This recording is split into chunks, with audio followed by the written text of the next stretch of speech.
بسم اللہ الرحمن الرحیم۔ اللہ کے نام سے شروع جو نہایت مہربان رحم والا۔ للہ ما فی السماوات وما فی الارض وَإِن تُبْدُوا مَا فِي أَنفُسِكُمْ أَوْ تُخْفُوهُ يُحَاسِبْكُم بِهِ اللَّهُ فَيَغْفِرُ لِمَن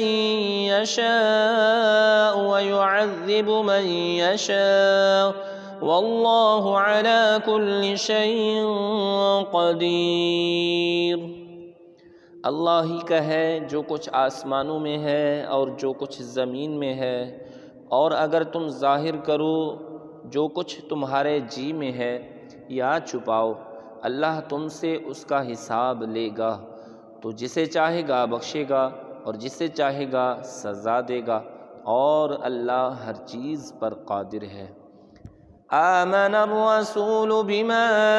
انزل الیہ من ربہ والمؤمنون كل آمن بالله وملائكته وكتبه ورسله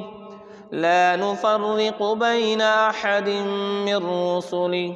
وقالوا سمعنا وأطعنا غفرانك ربنا وإليك المصير۔ رسول ایمان لایا اس پر جو اس کے رب کے پاس سے اس پر اترا، اور ایمان والے سب نے مانا اللہ اور اس کے فرشتوں اور اس کی کتابوں اور اس کے رسولوں کو،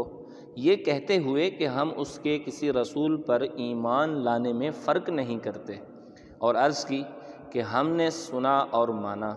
تیری معافی ہو اے رب ہمارے، اور تیری ہی طرف پھرنا ہے۔ لا يكلف الله نفسا إلا وسعها لها ما كسبت وعليها ما اكتسبت ربنا لا تؤاخذنا إن نسينا أو أخطأنا ربنا ولا تحمل علينا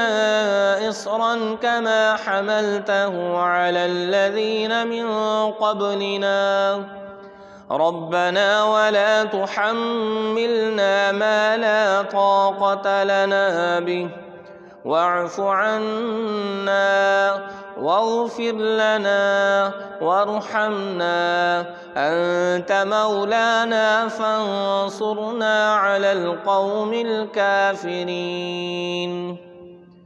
اللہ کسی جان پر بوجھ نہیں ڈالتا مگر اس کی طاقت بھر، اس کا فائدہ ہے جو اچھا کمایا اور اس کا نقصان ہے جو برائی کمائی۔ اے رب ہمارے ہمیں نہ پکڑ اگر ہم بھولیں یا چونکیں، اے رب ہمارے اور ہم پر بھاری بوجھ نہ رکھ جیسا تو نے ہم سے اگلوں پر رکھا تھا، اے رب ہمارے اور ہم پر وہ بوجھ نہ ڈال جس کی ہمیں سہار یعنی برداشت نہ ہو، اور ہمیں معاف فرما دے اور بخش دے اور ہم پر مہر کر، تو ہمارا مولا ہے، تو کافروں پر ہمیں مدد دے۔